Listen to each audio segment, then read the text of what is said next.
Todos, é um prazer estar aqui. Eu gostaria de agradecer a gentileza do convite e é sempre bom vir debater aqui as questões que nos atormentam lá, né? Pelo menos a gente aqui sempre, quando está debatendo, a gente sempre tem uma ideia nova e isso é importante. Para esse tema, então, é um tema bastante que hoje está nos tomando a boa parte do julgamento. Ontem nós tivemos julgamento, essa questão esteve em pauta ontem, certo?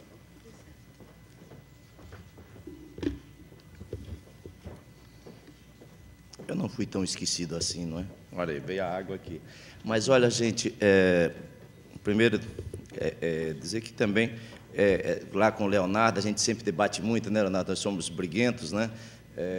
Aqui nós somos... Eu não sou fazendário, eu sou conselheiro, por enquanto, estou conselheiro. Eu sou auditor da Receita, mas eu exerço hoje o papel de conselheiro. E, como conselheiro, tá certo? Sou um dos mais liberais lá, não é, doutor Leonardo? Que as pessoas, infelizmente, me atribuem uma pecha de... Como é mesmo? De fiscalista, né? Aí não existe fiscalista, existe aplicador da lei, que aplica de forma... É óbvio que cada um que vai aplicar a lei depende da cultura, né? Que quando o juiz, imagine, um juiz aristocrata vai julgar um sem terra. É bem diferente de um juiz que veio do meio rural, que vai julgar um sem terra. Cada um tem sua cultura, não é? Então, lógico, eu sou fazendário, a minha escola foi a ESAF, quer dizer, então a gente tem...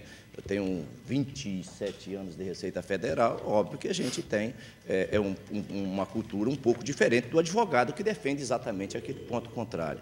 Mas, na hora de julgar, não tem isso de ficar, manter um lançamento por manter ou negar um crédito por negar. É o que cada um entende daquilo ali.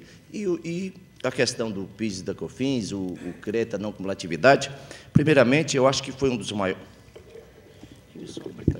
Foi um dos maiores erros, foi essa não cumulatividade do PIS e da COFINS. Gente, olha, tributo bom é tributo velho, tributo novo não dá certo. Esse negócio, quando criar um tributo, pode ter certeza, para melhorar o sistema. Não é para melhorar. E essa não cumulatividade foi a desgraça em pessoa. Tá certo? Se você tem uma coisa que deu errado, foi a não cumulatividade. Até hoje, que foi criada em 2002, tá certo? Para o PIS, 2003 para a COFINS, para a VG a partir de 2004, no caso da COFINS, só que não deu certo, tá certo? E eu acho que deveria alguém tomar a providência de mudar isso daí, porque até hoje nós temos problemas e problemas sérios na não cumulatividade do PIS e da COFINS. Não diminuiu a tributação, tá certo? Tudo bem, você tem direito ao que descontar o que pagou na fase anterior. Mas e a alíquota que era 3,65, né? Era dos 2 a 3,65, agora passou para 9,25 a alíquota. Quer dizer, você dá direito ao crédito, mas aumentou a alíquota, multiplicou por 3 a alíquota. Você exatamente não fez nada, quer dizer, houve um aumento até da carga tributária. Então, mas esse não é o problema, tá certo? O problema é como implementar esse sistema. Se o sistema era confuso, passou a ser mais confuso ainda. Nós temos PIS e COFINS não cumulativa, nós temos PIS e COFINS cumulativa, nós temos ela monofásica, nós temos ela bifásica, nós temos ela... Então, tem um supermercado, por exemplo, compra mercadoria no sistema de não cumulatividade, no sistema da cumulatividade, no sistema de monofásico, quer dizer... Como apurar um produto, um supermercado que vende mais de 3 mil produtos diferentes, boa parte, um em cada sistema. Então, ficou o samba do crioulo doido, não é?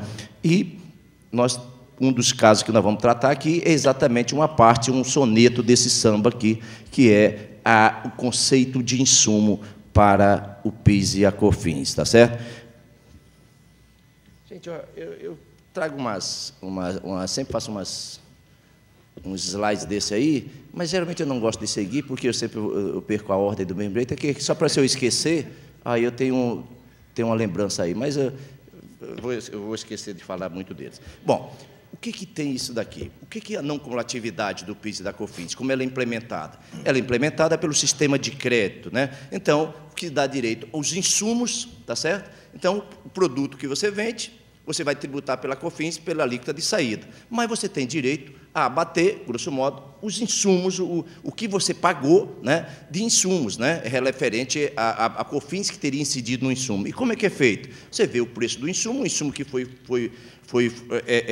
o preço da nota fiscal lá, e você vai calcular o crédito pela alíquota de saída, muito bem. Então, se você tem uma alíquota de saída de 7%, você veja o valor do crédito, da entrada, quanto você comprou e os insumos que você utilizou na fabricação ou na venda daquele produto, você vai, então, multiplicar pela alíquota de saída o valor daqueles gastos que você teve e você vai ter o crédito. Agora, isso está muito simples de fazer.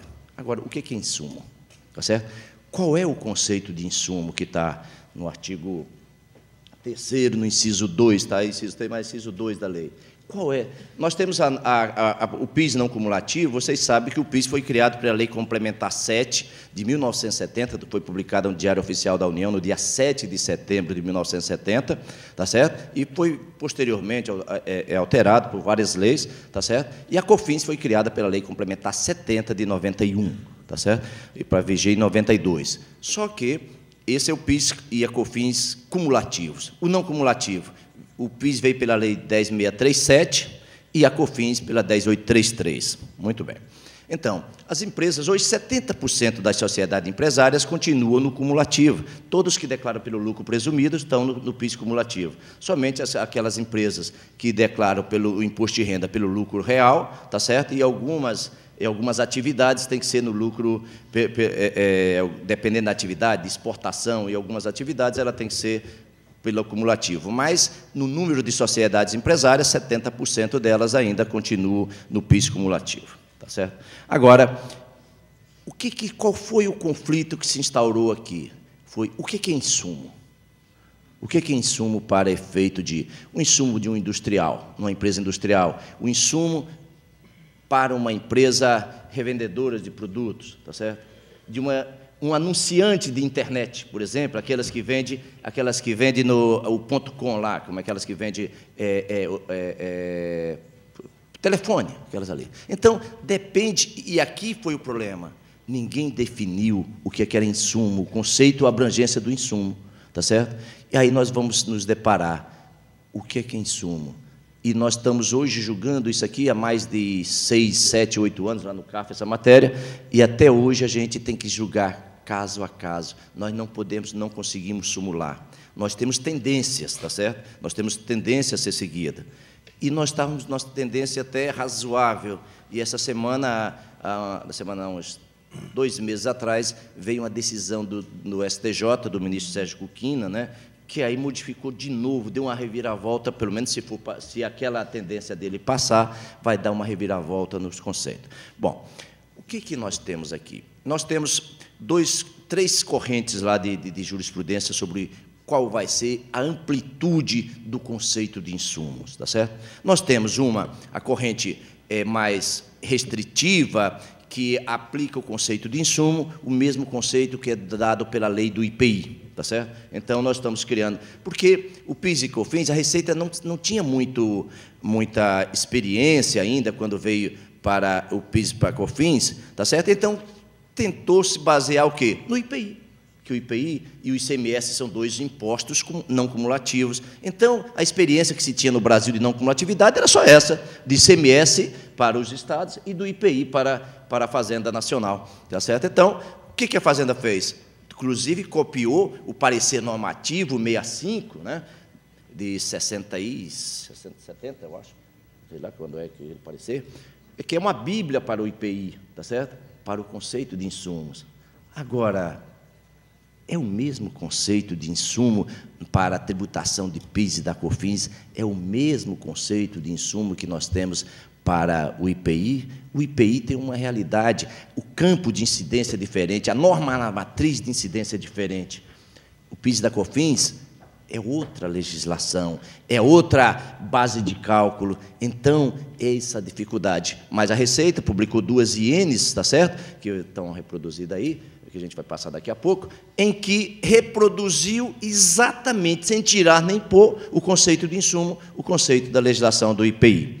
E esse conceito da legislação do IPI, no início, algumas turmas do CARF aceitaram essa IN como sendo o conceito da legislação do IPI, como sendo de insumo, trazendo para o PIS e a COFINS. E, infelizmente, eu tive a oportunidade de ser o primeiro voto, a primeira na Câmara Superior fui eu, tá certo? E eu disse, não é a mesma coisa, tá certo? Só que, naquela época, a gente não tinha ainda a ideia do alcance do problema, não é? Então, foi um voto assim simples, assim, que a questão em si não era muito relevante, o conceito de insumo. E foi um só dizendo, olha, é toda despesa necessária à produção da receita. Então, tudo que você gastar for necessário, indispensável para a produção da receita, você tem direito a fazer. Então, não restringiu-se a legislação do IPI, e sim, era um conceito mais elástico de insumo. Muito bem, essa decisão, infelizmente, foi copiada numa Câmara baixa, né? E aí deram o conceito e disse, não, então, a Câmara Superior decidiu que era o conceito de insumo, era o conceito de despesa para a legislação do imposto de renda, tá certo? E isso correu o mundo, né? E o mundo caiu na cabeça da gente lá, o que é isso que vocês estão fazendo aqui, não é? E quando chegou, o STJ chegou a citar o voto do Gilberto, não sei se ele está aqui, o Gilberto, não estou vendo ele aqui, então, chegou a ser citado no STJ, que era o CONCARF que tinha decidido, e com citação do conceito da legislação do imposto de renda. Então, foi na Câmara Baixa, se votou com base numa decisão da Câmara Alta, tá certo? Só que aplicou-se um conceito que não foi dado na Câmara Baixa. E depois escorreu o mundo, aquela ali, deu tudo que é meios aqui no meio jurídico, todo mundo repercutiu isso. Não, a Câmara Superior decidiu que era conceito de insumo, era o mesmo conceito de despesa do imposto de renda, que é totalmente elástico, né? Então, nós já temos, então, duas correntes. A primeira é a corrente do IPI, tá certo? Que é igual à do IPI, que é mais restrita. A segunda, que é a corrente do imposto de renda, e agora está se firmando uma terceira corrente, um meio termo. Não é tão elástico quanto a legislação do imposto de renda, mas também não é tão restrita quanto a legislação do IPI. Então, nós estamos construindo um meio termo, tá certo? E é isso que ontem nós julgamos essa matéria na Câmara Superior de Recursos Fiscais, e foi nesse sentido, né, Leonardo, que está caminhando a decisão. Tem um voto importante da doutora Nancy Gama, né, que é aqui, colega de vocês aqui no Rio, tá certo? Ela foi na Dou Frango Sul, é o nome da empresa, tá, que é sobre as indumentárias, se a empresa produz alimentos, tá certo? Então, ela estava querendo descontar, tá certo? Ter o crédito referente às uniformes, às roupas que eles usavam, né? E aqui, muito bem, essa é a terceira corrente, tá certo? Aí, cada corrente tem várias nuances, tem várias subcorrentes, né? Tem até, doutor Leonardo tem uma situação que ele vai citar o conceito contábil, né, doutor Leonardo? Você vai falar dele, né? Vai abordar aquele seu... Não, um pouquinho só. Aquilo ali. Muito bem. Agora eu estou falando tudo. E o que cada corrente dessa tem a dizer? Bom, o IPI, a mais restrita, diz o seguinte, você só tem direito, só se considera insumo aquele que for utilizado diretamente na produção do bem e que sofra um desgaste na utilização. Então, por exemplo, quando eu uso, mesmo que integre o produto final, tá certo? No caso de um industrial, então, que integre o produto final, ou que seja desgastado no uso, mesmo não integrando o produto final, mas ele seja utilizado diretamente no produto final e seja desgastado com aquele uso. Esse é o conceito de insumo para a legislação do IPI. Então, por exemplo, a matéria-prima é aquela que vai compor o produto final. E o produto intermediário, por exemplo, seria uma lixa que você vai polir um móvel que você vai vender. Então, a lixa não vai compor o móvel, mas ela foi desgastada no processo produtivo, no produto final. Então, essa lixa teria direito no crédito do IPI. Tá bem? Agora, e aqui eu vou citar um exemplo que o Toniel, só para a gente ver que esse sistema não tem muita situação, não tem muito a ver, porque não tem necessidade de você ter o desgaste com aquele ali. Basta que ele seja essencial, que sem aquela despesa, você não conseguiria oferir aquela receita. Então, por exemplo, o exemplo que a doutora Nancy deu no voto, que hoje é a tendência da Câmara Superior de Recursos Fiscais, eu diria para vocês, se nós não temos como simular, tá certo? Porque vai depender de cada... E o ruim desse sistema é que é casuístico. Você tem que ver o processo produtivo de cada um. Então, eu não posso dizer, é isso, porque para uma empresa pode ser, para uma sociedade empresária, para outra, aquele mesmo insumo não vai ser necessário. Por exemplo, vamos o voto da doutora Nancy. O que ela disse? Os uniformes do Frango Sul, essa indumentária, são necessárias, sem a qual não faz poder produzir, a empresa não pode produzir. Então, o uniforme dá direito. E está certo ela. E essa semana, ontem, nós julgamos uma empresa que estava pedindo exatamente o uniforme. E nós dissemos, não dá direito a crédito esse uniforme. Vocês devem dizer, quem pega aquela decisão deve dizer, eles são totalmente loucos. Porque não é tão inverossímil isso. Lá tem um bocado de loucos, né? Mas não é. Nesse caso, as decisões foi por quê? Porque em cada uma o uniforme tinha uma relevância. No caso da empresa produtora de alimentos, é uma exigência da Anvisa, ela não consegue, ela é fechada se os funcionários não usarem aquelas botas brancas de borracha, usarem aqueles guardapós brancos, tudo branco lá, com luvas, com isso. Sem isso, a empresa não consegue funcionar, porque exatamente a Anvisa vai lá e fecha as portas dela, porque diz que tem contaminação, problema de contaminação, aquilo tudo. Então, uma exigência legal que a empresa use aquele uniforme. Ora, ela não tem opção de não usar. Agora, uma empresa, sociedade empresária, que exige que seus funcionários, que as mocinhas vão todas de saia azul com blusa branca, tá certo? Por quê? Porque ficam mais bonitas, tá certo? Então, isso aí. E se elas usarem saia vermelha, calça jeans, vestido, faz diferença na produção? Não. É um deleite do empresário. Então, ele que arque com isso. Isso aí não é necessário. É necessário. Esse dia eu estava falando lá com o Chueire, né? O Chueire falou, não, mas no meu escritório, meus advogados todos usam gravatas vermelhas. Sim, mas eu digo, e se ele chegar com gravata azul, o magistrado lá vai dizer, não, o senhor pode trocar a gravata, porque senão aqui no meu fórum o senhor não entra. É assim que ele vai dizer? Você não vai prestar o seu serviço se não tiver de gravata azul? Não, então você quer estipular que seus funcionários usem gravata vermelha? Ótimo, pode fazer isso, mas arque você com isso. O físico não tem nada com isso, a Fazenda Pública não tem nada com isso. Veja, mas o caso do uniforme, é uma norma da empresa. Não, meus funcionários todos vão usar. Pronto, a TAM, todas elas têm que ter aquele uniforme, mas ela que exige, porque ela quer. Nada impede que aquelas funcionárias dela tivessem outra cor, tivessem outro tipo de roupa, tá certo? Então, esse mesmo indumentário, esse mesmo uniforme, nessa empresa já não dá mais caro. E tem um fato até pitoresco, né, para vocês terem uma ideia. Então, a ideia que se formou é isso. Se for essencial para a produção, daquela receita, não é? Então, você vai dar direito ao crédito. E se não for? Bom, se não for essencial, for uma despesa, você vai ter o custo lá no imposto de renda, você vai abater no custo lá no imposto de renda, mas você não vai ter direito ao crédito. É essa, mais ou menos, a linha que nós estamos caminhando.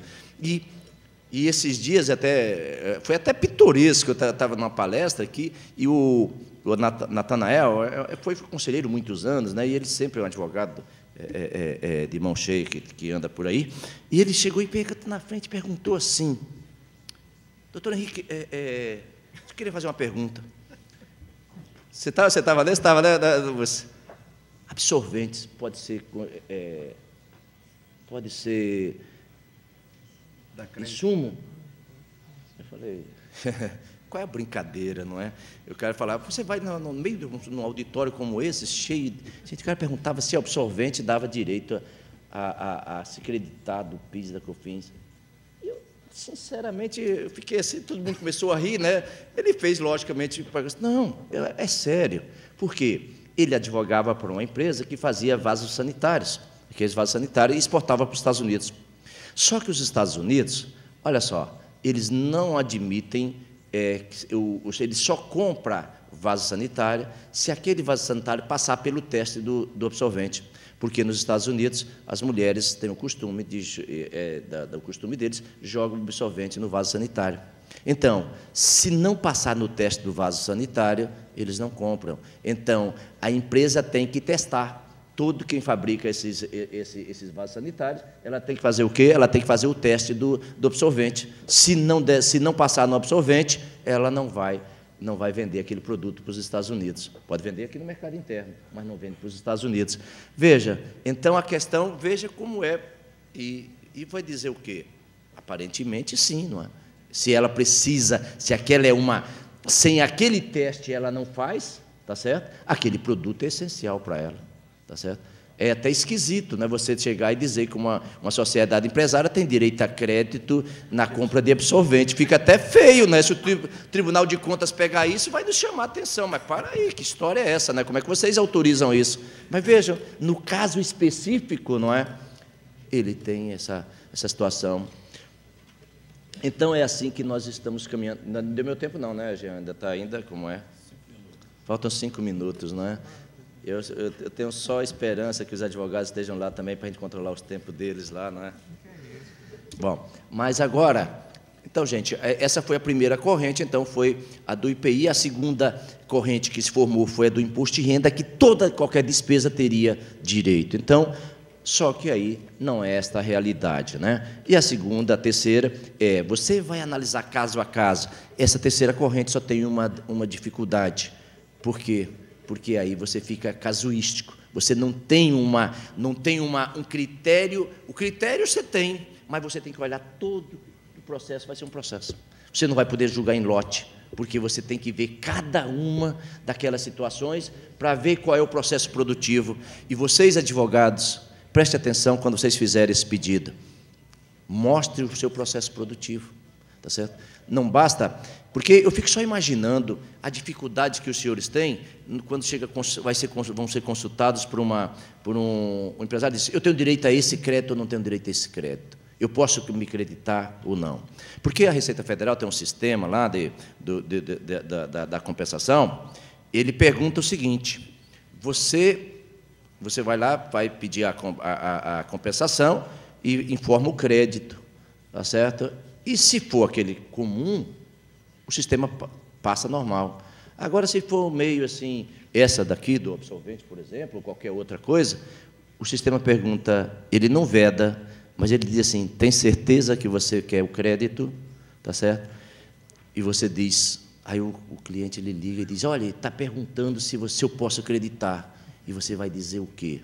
Porque você tem um sério risco, você pode se acreditar e na hora vai ser bom, mas você tem um sério risco de receber uma visita social da Receita, que muita gente não gosta. Olha, fiscal, nem a mãe da gente gosta. Esse é o problema, coisa, mas ninguém gosta de fiscal, todo mundo lhe trata bem na frente, mas se pudesse, dava uma facada, não é? Você gosta de guarda de trânsito? Não gosta, tá certo? Todo mundo imagina o cara que está lá vasculhando a sua empresa lá e os autos de infração não são pequenos, não é? Por exemplo, teve agora do Itaú Unibanco de 18 bilhões de reais, que é um valor razoável, né? Então, nós julgamos lá, a Receita Federal pega pesado, não é? Então, vejam vocês, o que fazer numa hora dessa?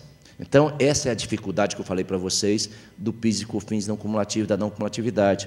Tem um estudo que vai ser o seguinte: é só sobre o valor agregado.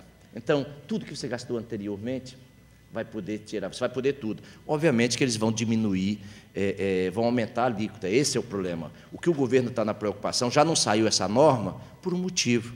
O governo está pensando o seguinte: todos os gastos, exatamente fazer aquela posição do Gilberto, igual o imposto de renda. Toda despesa vai dar direito, não precisa nem olhar, tá certo? Dá direito a se creditar. Ora, mas isso vai reduzir a arrecadação, concordam? E para que não ocorra a redução da arrecadação, o que vai acontecer? Se você diminui a base de cálculo, você vai fazer o quê? Aumenta a alíquota para manter. Só que aumentar a alíquota nesse pandemônio de carga tributária que nós temos, não é, principalmente ano de eleição, não é uma coisa muito fácil de se aprovar. Então, já não saiu isso, você pode ter certeza, pelas dificuldades que se tem de aprovar uma medida como essa.